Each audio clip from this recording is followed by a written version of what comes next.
ఒక్కసారి కొమ్మూరి గోల్డ్ కి కాల్ చేయండి. తాకట్లో ఉన్న మీ బంగారాన్ని విడిపించి మార్కెట్ ప్రైస్ కి వాళ్ళు కొనుక్కుని మిగతా డబ్బులు మీకు ఇచ్చేస్తారు. రైట్, బ్రేకింగ్ న్యూస్ చూస్తున్నాం. మనం టీవీ స్క్రీన్ పై దుబాయ్ పోర్ట్ లో ఇరాన్ విధ్వంసం క్రియేట్ చేసింది.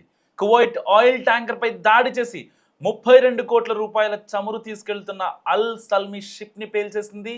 ఇరాన్ దాడితో కువైట్ కు 1800 కోట్ల నష్టం వాటిల్లింది. సో మీరు మనం టీవీ స్క్రీన్ పై చూస్తున్నారు. అదే అల్ సల్మీ షిప్ ఫుల్ ఆయిల్ లోడ్తో చైనాకు వెళ్తుండగా చేసిన దాడిలో 3 ప్రాణాలు కోల్పోయారు. పోర్టు పరిసరాల్లో ఆయిల్ అంతా చమురంతా లీకేజ్తో హై టెన్షన్ వాతావరణం ఏర్పడింది. ఇప్పటికీ కూడా రెస్క్యూ కొనసాగుతూనే ఉంది. కువైట్ ఆయిల్ ట్యాంకర్ పేల్చి వెతికి ముందు అంటే రాత్రంతా బాలిస్టిక్ మిసైల్తో గల్ఫ్ దేశాలపై విరుచుకుపడింది ఇరాన్. దుబాయ్ ఓడరేవు సమీపంలో లంగరు వేసి ఉన్న కువైట్కు చెందిన భారీ ముడి చమురు ట్యాంకర్పై జరిగిన డ్రోన్ దాడి గల్ఫ్ ప్రాంతంలో ఉద్రిక్తతలను మరింత పెంచింది. కువైట్ ప్రభుత్వ వార్తా సంస్థ కూనా నివేదిక ప్రకారం ఈ దాడిని ఇరాన్ ప్రత్యక్షంగా నిర్వహించిందని కువైట్ పెట్రోలియం కార్పొరేషన్ పేర్కొంది. డ్రోన్ దాడి కారణంగా ట్యాంకర్లో మంటలు చెలరేగి దాని బాడీకి గణనీయమైన నష్టం కలిగింది. చమురు పూర్తిగా నిండి ఉన్న ఈ నౌక నుంచి లీకేజ్ సంభవించే ప్రమాదం ఉందని కూడా అధికారులు హెచ్చరించారు. సో ఒక రెస్క్యూ ఆపరేషన్ కొనసాగుతుంది స్టిల్. ఇటు కువైట్ 12 లక్షల బ్యారెళ్ల చమురు కువైట్ది అండ్ 8 లక్షల బ్యారెళ్ల చమురు సౌదీ అరేబియాది. సో ఈ యొక్క లంగరు వేసిన అల్ సమీ షిప్ పై ఉన్నాయి. సో లంగరు వేసి ఉన్న ఏదైతే షిప్ ఉందో అది it ready to go China, towards China. ఒక్కసారి మీకు ఆ విజువల్ చూపించే ప్రయత్నం చేస్తా. సో ఎగ్జాక్ట్గా అది సిచ్యువేషన్. హార్మోజ్ జలసంధి ఇటుపక్క ఒమన్, గల్ఫ్, ఇరాన్ దేశాల మధ్యలో ఉన్న హార్మోజ్ జలసంధికి సరిగ్గా కువైట్ ఆ యొక్క తీరానికి సరిగ్గా 2 కిలోమీటర్ల దూరంలో లంగరు వేసి ఉంది. సో ఆ లంగరు వేసిన షిప్నికి వెంటనే ఇరాన్ తన డ్రోన్ దాడి చేసింది. డ్రోన్ వచ్చి కొట్టగానే 18 లక్షల రూపాయల డ్రోను 1800 కోట్ల రూపాయల ఆస్తి నష్టాన్ని కలిగించింది. సో చూస్తున్నారు ఎంత ఎక్కువ ట్రాఫిక్ ఉందో చూడండి. అవన్నీ షిప్సే, చీమల్లా కదులుతున్నాయి అక్కడ. అవన్నీ షిప్సే. ఏదైతే ప్రమాదం జరిగిందో ఆల్ సమీ షిప్ లొకేషన్ కూడా మీకు చూపించే ప్రయత్నం చేస్తున్నాను. అదిగోండి ఎగ్జాక్ట్గా. సో ఇది పానిక్ సిచ్యువేషన్. దానికి చుట్టూ ఒక 2 కిలోమీటర్ రేడియస్లో దాదాపుగా ఒక 10 షిప్పులు ఉంటాయి.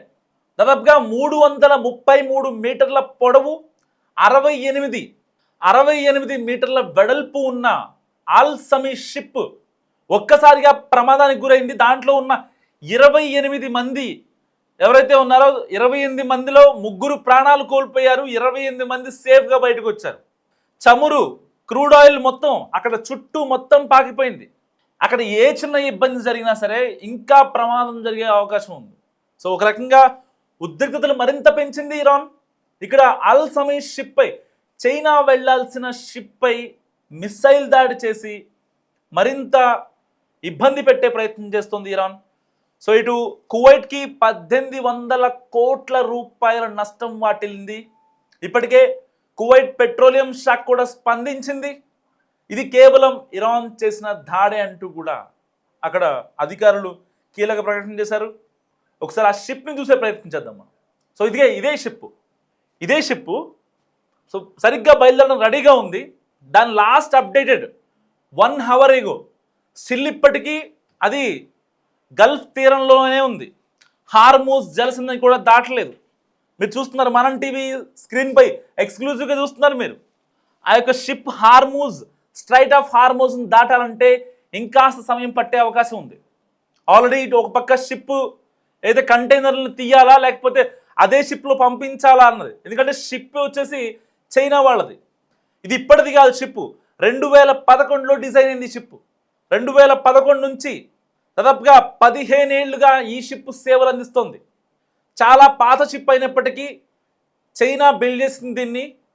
సో అల్ సమీ షిప్ అనేది చైనా వాళ్ళది. సో దానికి సంబంధించిన షిప్లో ఈ యొక్క కువైటియన్ చమురు కావచ్చు, ఇటు సౌదీ చమురు కావచ్చు. ఇక్కడ 14 లక్షలు, ఇక్కడేమో 9 లక్షల బ్యారెళ్ల చమురుతో బయలుదేరదాం అనుకుంటున్న లంగర్ వేసిన నౌకపై, అతి భారీ నౌక, ఇది కార్గో షిప్ యాక్చువల్లీ, అలాంటి నౌకపై ఇరాన్ 18 లక్షల రూపాయలతో డ్రోన్ దాడి చేసింది. పాక్షికంగా ఏదైతే షిప్ ఉందో అది కొంచెం దెబ్బతింది, దానికి మరమ్మతులు చేసి పంపించాలా, లేదంటే దాన్ని అక్కడే లంగర వేసి ఉంచేసి కొద్ది రోజులు మరమ్మతులు చేసిన తర్వాత, ఎందుకంటే దాంట్లో ఉన్న ట్యాంకర్స్, చమురు ట్యాంకర్లని వేరే దాంట్లో షిఫ్ట్ చేయడం అంటే చాలా కష్టంతో కూడిన పని. మరి ఇలాంటి నేపథ్యంలో కొన్ని ఏదైతే దాంట్లో కంటైనర్స్ ఉంటాయో ఆ కంటైనర్లకి డ్యామేజ్ అవ్వటం వల్ల ఆ చమురు మొత్తం కింద పడిపోయింది.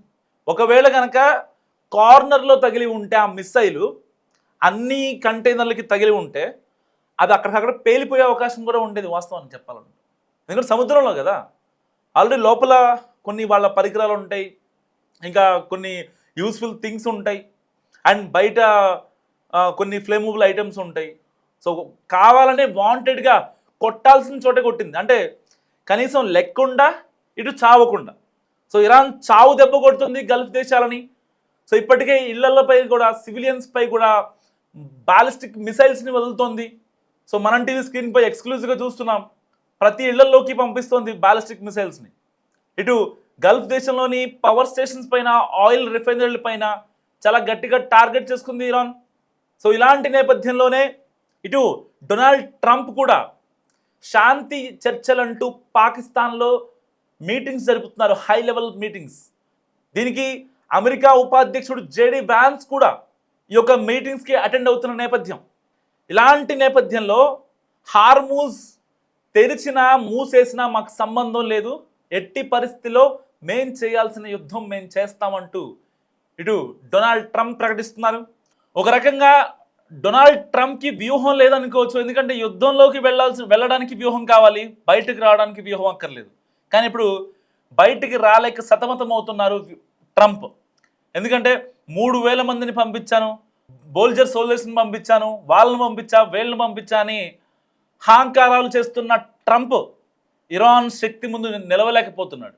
ప్రపంచ దేశాలు అడుగుతున్న డొనాల్డ్ ట్రంప్ని, ఏం సాధించావు నువ్వు, ఏమన్నా సాధించావా, ఎంత నష్టం జరిగింది అని చెప్పి డొనాల్డ్ ట్రంప్ని ప్రతి ఒక్క భారతీయుడు, ప్రతి ఒక్క చైనీయుడు, ప్రతి ఒక్క గల్ఫ్ దేశస్థుడు, ప్రతి ఒక్కరు ప్రపంచంలో అందరూ ప్రశ్నిస్తున్నారు డొనాల్డ్ ట్రంప్ని, ఏం సాధించావని. మీకేమనిపిస్తుందో మస్తు కామెంట్ చేసే ప్రయత్నం చేయండి. ఎందుకంటే డొనాల్డ్ ట్రంప్ యుద్ధం వల్ల ఏం సాధించాడు? ఏదన్నా పని చేసామంటే, ఏదన్నా మనకి ఒరిగేది ఉంటేనే చేస్తాం.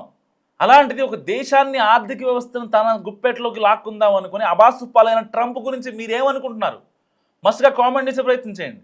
మరి ఇలాంటి నేపథ్యంలో ఈ ఘటన యునైటెడ్ అరబ్ ఎమిరేట్స్లో దుబాయ్ పోర్ట్ సమీప జలాల్లో చోటు చేసుకుంది.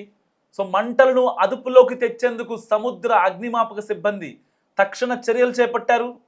అదృష్టవశాత్తు ట్యాంకర్లో ఉన్న 28 మంది సిబ్బంది సురక్షితంగా బయటపడ్డారు. సో ఈ విషయాన్ని అంతర్జాతీయ వార్తా సంస్థ రాయిటర్స్ కూడా ధృవీకరించింది. ఇక ఈ దాడిపై ఇప్పటి వరకు ఇరాన్ నుంచి అధికారిక స్పందన లేదు. అయితే గత కొన్ని వారాలుగా గల్ఫ్ ప్రాంతంలో వాణిజ్య నౌకలపై జరుగుతున్న వరుస దాడుల్లో ఇది తాజా ఘటనగా భావిస్తున్నారు, అండ్ పెద్ద ఘటనగా భావిస్తున్నారు. ముఖ్యంగా ఫిబ్రవరి 28న అమెరికా, ఇజ్రాయెల్ ఇరాన్పై జరిపిన దాడుల తర్వాత ఈ పరిస్థితి మరింత ఉద్రిక్తంగా మారింది. ఇదిలో ఉండగా రాస్ తానూరా సమీపంలో మరో ఘటన చోటు చేసుకుంది. లైబీరియా జెండాతో ప్రయాణిస్తున్న ఎక్స్ప్రెస్ రోమ్ కంటైనర్ నౌక సమీపంలో 2 గుర్తు తెలియని క్షిపణులు సముద్రంలో పడ్డాయి. ఈ విషయాన్ని నౌకా ప్రతినిధి వెల్లడించగా బ్రిటిష్ సముద్ర ప్రమాద నిర్వహణ సంస్థ వాన్గార్డ్ మారిటైమ్ రిస్క్ మేనేజ్మెంట్ కూడా ఈ ఘటనలను ధృవీకరించింది. సుమారు గంట వ్యవధిలో ఈ దాడులు జరిగినప్పటికీ సిబ్బంది అంతా సురక్షితంగానే ఉన్నారు.